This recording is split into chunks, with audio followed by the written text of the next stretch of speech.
Hi, my name's Will, and welcome to the Distorted Transmission for today. I'm talking to Curly's Jewels, a rock band hailing from Wellington, New Zealand. How are you? Good, darling. Good, mate. Good, man. Thank you for having us. Yes. Could you guys introduce yourselves and the other members that aren't present tonight? I'm Corey. I play the drums. Hey, I'm Aaron. I'm the guitar player. I'm Jel. I sing and occasionally play guitar when my hand isn't too bung. And we also have our lovely Andy, who plays a thumping bass for us, but he was unable to be here. So, was it somebody's birthday or something? What was the? It's his lovely wife Leona's birthday. So, the big happy birthday to her. So, fair enough reason. Cool. Happy birthday. All right. Next is the history of the band. So who would like to take that question? Just a rough sort of overview of the band's conception. And Yeah, we've been a band for quite some time now. We started out in 2011 as an acoustic two-piece. So that was just Janelle and I. We started out doing a whole bunch of covers and things, and then we started to get a bit bored of those and started to write some of our own tunes. And then we thought, well, it's not really that satisfying just having an acoustic guitar and a vocal. And we thought, hey, let's start a full-on rock band. And at the end of 2011-ish, or maybe early 2012, we contacted our good mates Corey and Andy, and so they've been in the band for pretty much the majority of the band, to be honest. We call Curly's Jewels from the inception of when these guys started with us. So and then we've just been doing a whole bunch of stuff for the last, it must be almost 10 years now, coming up to 10 years of so that's a real rough sort of history of where we came from. another question I just thought of just then is, what's up with the name? What is the meaning behind the name? It's an unusual name, right? It's a ridiculous freaking name, mate, to be honest with you. Like, the only reason that we have this name is because, as Aaron said, we were an acoustic two-piece. And this is 10 years ago, so we were like, oh, shit, we've got to really find something we can put a name to on Facebook. Right. It was one of those things, we need a name. And he said, oh, I've got any ideas? And I put that through in a text, and that's ended up being what it was. And that's legitimately all it is. There was no good reason for it at all, which is the worst, because I wish there was a great story around it, but there's not. That is a reasonably good story, I suppose, as good as any. Well, people can make their own decision on how it was made up, because there could be a few connotations there, just one or two. Didn't you come up with it at the warehouse? Yeah, like in a changing room. In a classy warehouse changing room. Yeah. All right, well, let's talk about music. You just released a single entitled Liberate. Perhaps you can talk me through the actual meaning of the song, and you could also tell me about where you recorded it. The meaning of it, I guess I'll take that one. The meaning of it is sort of all around pain, and like, we talk about emotional pain and that sort of thing quite a lot, but this is also to do with that physical pain that people usually you can't see it on people, you know what I mean? Right. So it's about the fact that loads of people are hiding the fact that they feel like crap a lot of the time. And that's unfortunately a heck of a lot of people. Just about everyone you meet's got something going on, and it's just having to deal with it however you have to deal with it is pretty much it. Where did you actually record the song? So we recorded the song in Wellington at a place called The Surgery. So The Surgery is an awesome little studio out in Newtown in Wellington. And so what we did is we got our producer, Greg Haver. He came down from Auckland for it, along with Scotty Seabright, who's studio engineer. And we just bashed out the single in a day, wasn't it? Mm-hmm. So we normally record up at Roundhead Studios in Auckland, but with the COVID-19 and all that kind of stuff, it's just, I thought, hey, it's probably a safe bet to try at a local Wellington studio, which some really cool music's come out of there.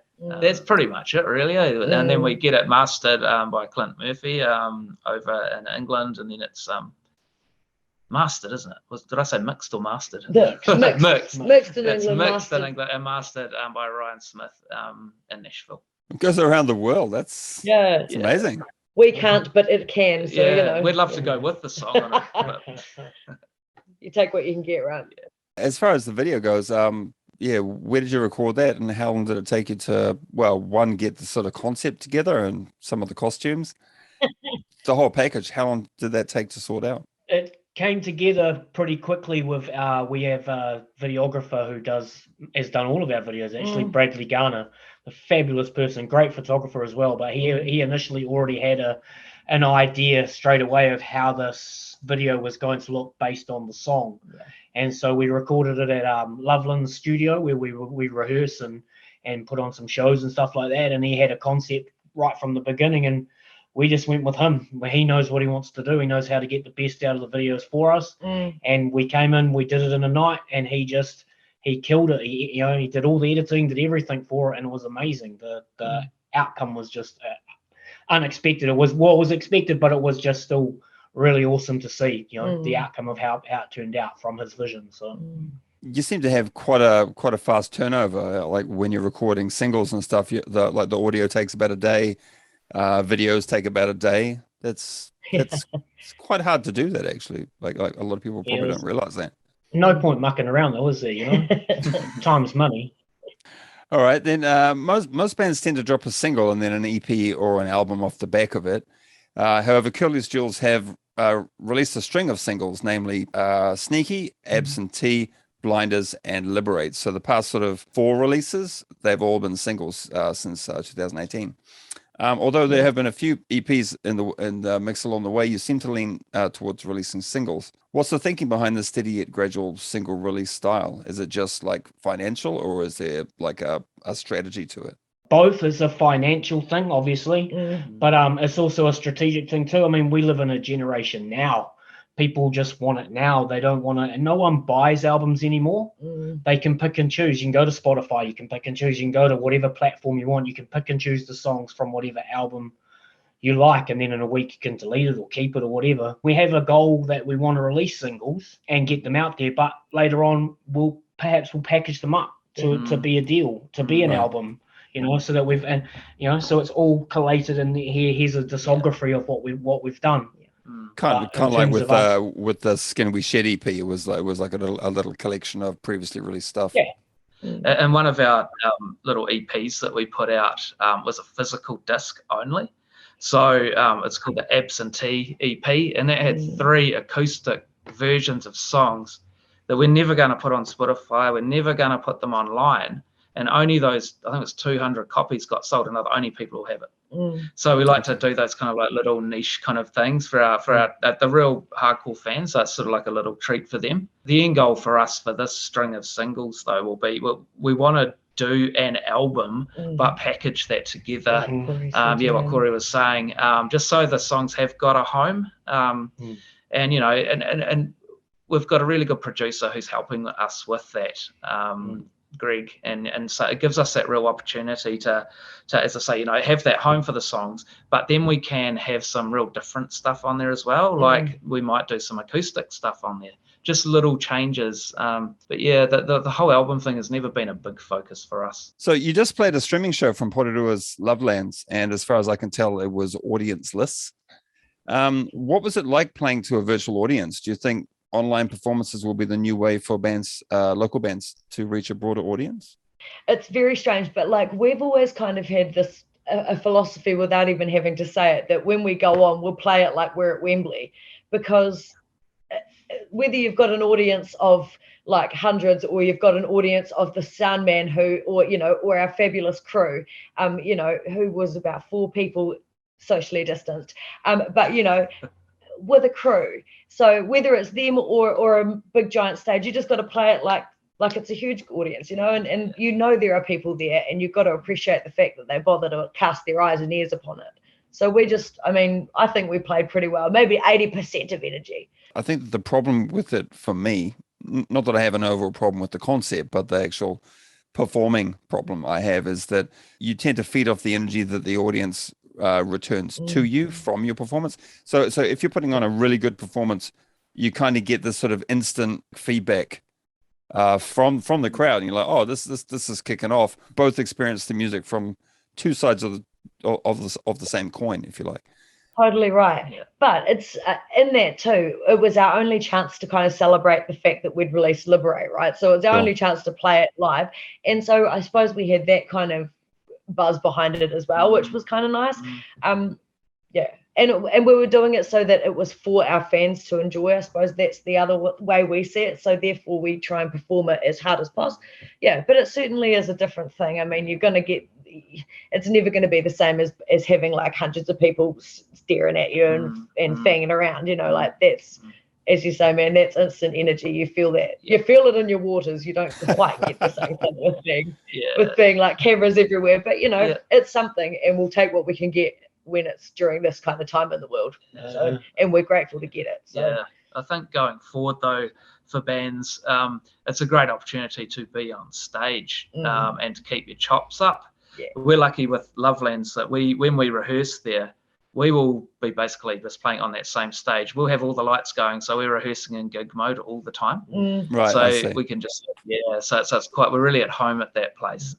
We love it. We play like we're gigging because we enjoy it. Like we're not putting on an act because we're in front of people. We all pretty much treat it the same way when we're there because we enjoy jamming. So it's just an elevated version of a jam with other people there. Right. So yeah.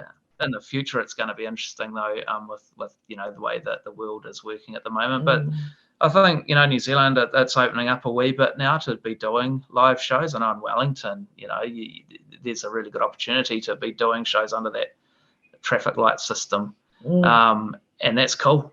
That's awesome, and hopefully that the trend will keep going, that places can open up. And I really feel for venues and the small businesses surrounding that. It must be so hard. It's hard for everyone in the music industry. But if there is an option there to do live streaming, hey, why not take it? Yeah. They've been doing it for years in America, Howard Stern show, all of that kind of stuff, like this. Plans for 2022. What are the Coolest Jules plans for 2022? For 2022, that we're looking at doing or completing an album. An album? Yeah. So that home for those singles, and so we're just trying to think about how we can make that happen in this day and age. So that's something that we're really focusing on. Obviously, there's the whole plan of doing shows. Again, still up in the air. But we want to be able to tour. We want to be able to see our mates all over the country. We want to see other bands. We want to go down south finally. Yeah. We've never played a show on the South Island. And we want to so much. It's not that we don't like the South Island. We do wish to get there. Yeah. But all these things will happen in good time.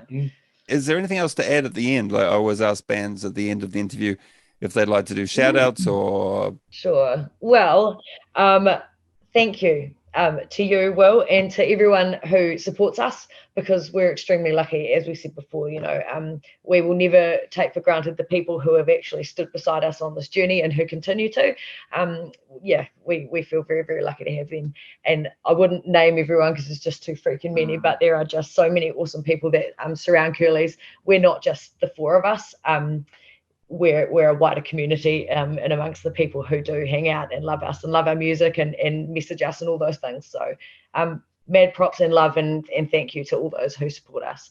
And also you can check out Liberate and all our other songs on Spotify. There you go. And other platforms too. So come and chat with us. We're always about.